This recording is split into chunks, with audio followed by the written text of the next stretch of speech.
පහුගිය දවස්වල ගොඩක් මේ සමාජ මාධ්‍යවල කතා වුණා මේ ගමේ සැරිසරපු ජේසු කෙනෙක් ගැන. සමහරු තර්ක කරා මේ ජේසු කියලා. උන්වහන්සේ ආයමත් ඇවිල්ලා කියලා. සමහරු කියන්න ගත්තා එදා ජේසු මේ මිනිස්සු අඳුරගත්තෙත් නෑ දැන් අපිටත් අඳුර ගන්න බෑ කියලා. ගොඩක් අය මේ වගේ තර්ක විතර්ක කරා මෙයා කවුද කියලා අඳුන ගන්න බැරුව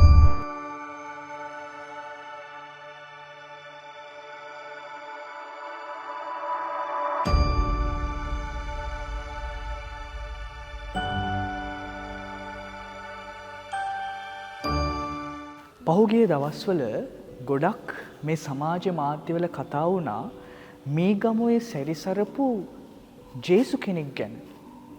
ගොඩක් වෙලාවට අපි හැමෝම දැක්කා ඒ වගේ ඇඳගෙන ඒ වගේ මුහුණක් තියෙන රැවුලක් කොණ්ඩයක් තියෙන මේ විදේශිකයා ගොඩක් අය කතා කරන් ගත්තා ජේසු වගේ කියලා. ඒ විතරක් නෙමෙයි පල්ලිවලට ඇවිල්ලා ගොඩක් අය ආශිර්වාද කරනවා. මේ වගේ ගොඩක් දේවල් මේ දවස් කිහිපේ සිද්ධ වුණා. ඒ ආශිර්වාද කරන දේවල්, මිනිස්සුන්ට කතා කරන දේවල්, මේ පයින් පාරේ ඇවිදගෙන යන දේවල්, මේ වගේ ගොඩක් දේවල් මේ සමාජ මාධ්‍යවල යද්දී සමහරු තර්ක කරා මේ ජේසු කියලා. උන්වහන්සේ ආයමත් ඇවිල්ලා කියලා. සමහරු කියන්න ගත්තා එදා ජේසු මේ මිනිස්සු අඳුරගත්තෙත් නෑ දැන් අපිටත් අඳුර ගන්න බෑ කියලා. සමහර අය කියන්න ගත්තා මේ ජෙරුසලම තියෙද්දි මේ යුද්ධ කරන මේ යුද්ධෙ මැද පෙරදිග තියෙද්දි මේ ලංකාවට එයිද කියලා.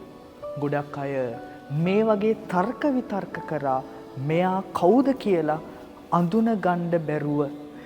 ගොඩක් අය ජේසු කියන විදිහට අඳුනගත්තේ එයාගේ මේ බාහිර ස්වරූපයෙන්.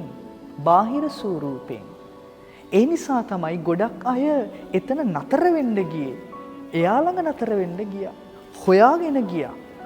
මේ විදිහේ මේ සිද්ධි දාමයක් ඇතුලේ අද අපිට ඇහෙනවා උන්වහන්සේව අඳුන ගන්න බැරි වෙච්ච උන්වහන්සේත් එක්ක හිටපු මේ ගෝලියෝ දෙන්නෙක්ට ක්ලියෝපාසුයි තවත් ගෝලියෙකුයි දැන් මේ එම්මාවුස් නගරයට යනවා.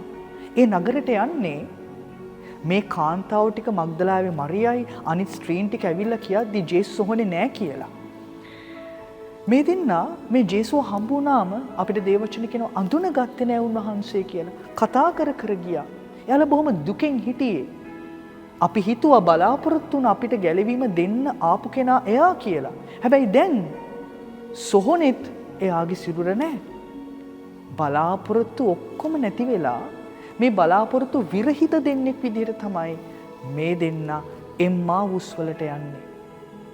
කොතනදද මේ දෙන්න මේ ස්වාමින් වහන්සේ උත්තාන වෙච්ච ස්වාමින් වහන්සේ කියලා අඳුනගන්නේ අපිට මේ කතාවේ හරි ලස්සනට කියනවා උන්වහන්සේ රොටි කඩා ආශිර්වාදයේ පවසද්දී උන්වහන්සේව අඳුනගත්තා කියලා.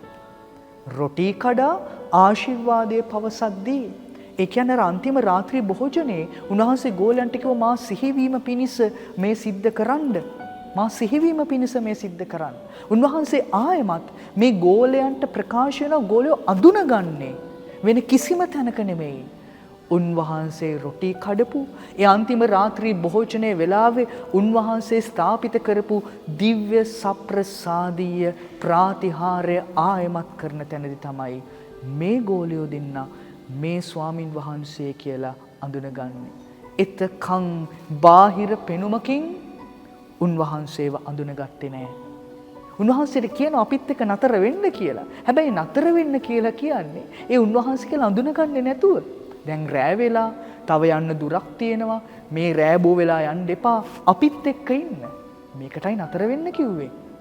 හැබැයි අඳුනා ගැනීම සිද්ධ වුණේ රොටි කඩන මොහොතේදී.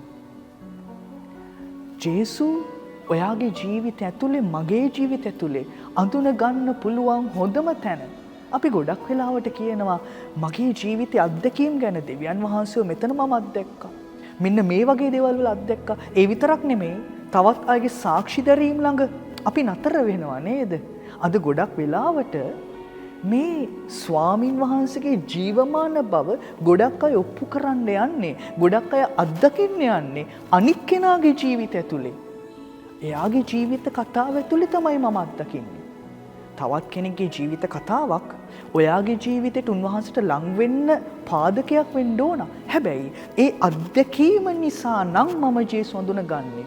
මගේ ජීවිතය තුල මම හඳුනගන්නේ නැත්තම් එහෙනම් අපිත් හරියට එම්මාවුස් වලට යන ගෝලියෝ දෙන්න වගේ උන්වහන්සේ වඳුන ගන්න පුළුවන් හොඳම තැන, උන්වහන්සේ නතර වෙලා ඉන්න හොඳම තැන වෙන කොහෙවත් නෙමෙයි. උන්වහන්සේව අඳුන ගන්න පුළුවන් නතර වෙලා ඉන්න හොඳම තැන තමයි උන්වහන්සේගේ දිව්‍ය සප්‍රසාදීය වැඩ සිටීම. ඒ දිව්‍ය සප්‍රසාදීය වැඩ සිටීම අත්දකින්න තැන තමයි උන්වහන්සේ රොටි කඩන අද අපි කියන දිව්‍ය පූජාව. වෙන කොතනකදීවත් නෙමෙයි ඔයාට මට උන්වහන්සේවත් දකින්න පුළුවන් හොඳම තැන. කිසි සුව මෙහෙයක නෙමෙයි. කිසි කෙනෙක් කරන ප්‍රාතිහාර්යක නෙමෙයි. ඒකයි අපේ පළවෙනි කිතුණු සංඝයේ වැදගත්ම දේ උනේ. වෙන කිසිම දෙයක් නෙමෙයි. පළවෙනි තැන උනේ රොටි කැඩීම. රොටි කැඩීම. මේ සතිය පුරාවට අපිට ඇහුණා කොහොමද පළවෙනි කිතුණු සංඝය හැදුනේ කියලා. එයාලගේ කිතුණු සංඝය හැදෙන පළවෙනි තැන උනේ වෙන කොහෙවත් නෙමෙයි. රොටි කැඩීම. ඇයි? එතන තමයි උන්වහන්සේව ජීවමානව අත්දැකීමක් කරගන්න අපි හැම කෙනෙක්ටම පුළුවන්. එහෙනම් ජේසුව හොයන්න අරයාගේ මෙයාගේ අතන මෙතන නෙමෙයි. ජේසු ළඟ නතර වෙන්න අතන මෙතන අරයා ළඟ නෙමෙයි. ජේසු ළඟ නතර වෙන්න උන්වහන්සේව හොයන්න හොඳම තැන දිව්‍ය සප්‍රසාදීය භෝජනයේ පිදෙන තැන බව හොඳට මතක තියාගමු.